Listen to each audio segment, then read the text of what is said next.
everybody. Today, let's talk about shape equals line.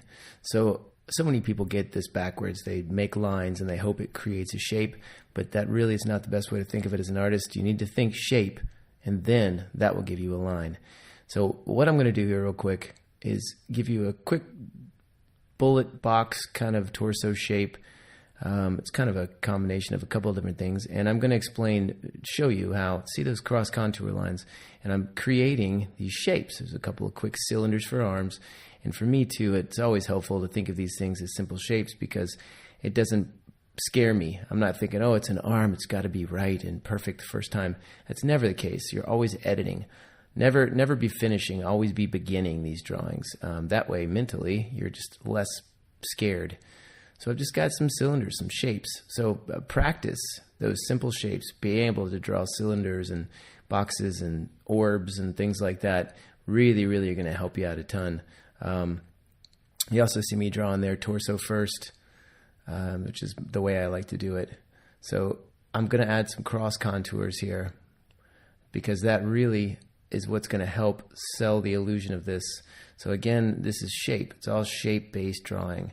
And just so happens that these shapes might give me a drawing, if I'm doing comics or line-based illustration, that will be more solid, more foundationally correct, and the illusion will be more complete.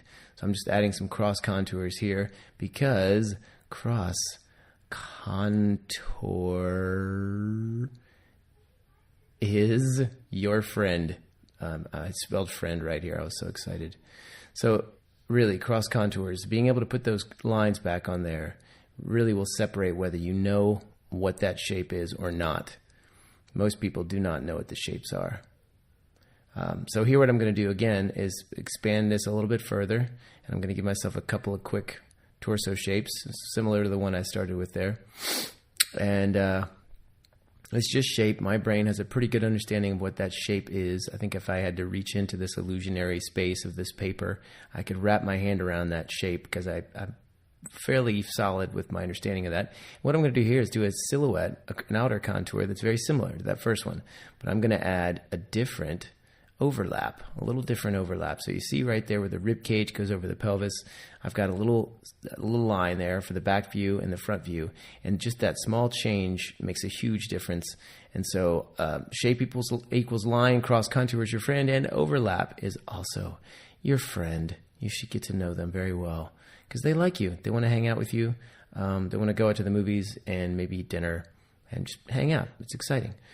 So there's a couple of shapes kind of drawn through from one side to the other. And then once I dust my paper off here, I'm going to expand on that shape by a couple of practice torso shapes. I generally start my drawing in these types of experiences with the torso first because to me it holds everything.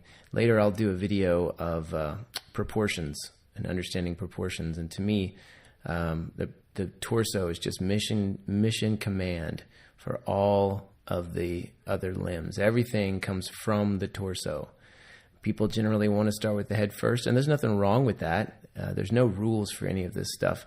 Like Glenn Villepeu always says, there's no rules, only tools, and he's totally right. So just a different set of tools, but I really enjoy starting with the torso because everything comes from that. The balance is held in the torso. The attitude, the gesture, most of that is the torso.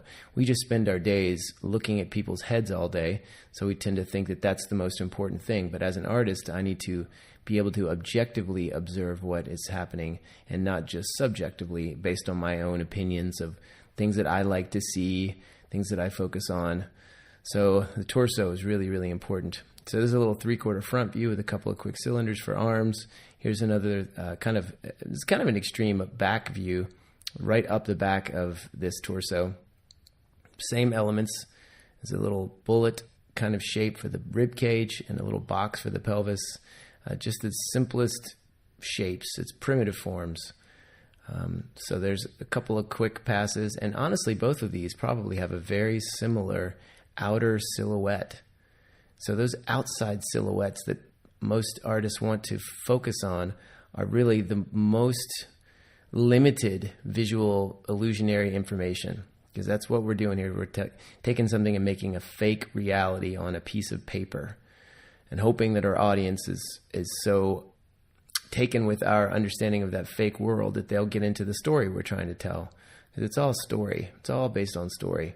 There's kind of an extreme downshot here. And for me, these types of shots are kind of fun in a way because I've gotten so used to kind of pushing all these shapes in weird ways, but I'm not drawing a torso and arms. I'm just drawing shapes. There's some clavicles. Yeah, I didn't mention that in there. Clavicles connecting those cylinders for the arms. Clavicles are really part of the arm. So there's a few quick examples of that. So I'll be back for more as we continue on here. I'll have to do some more.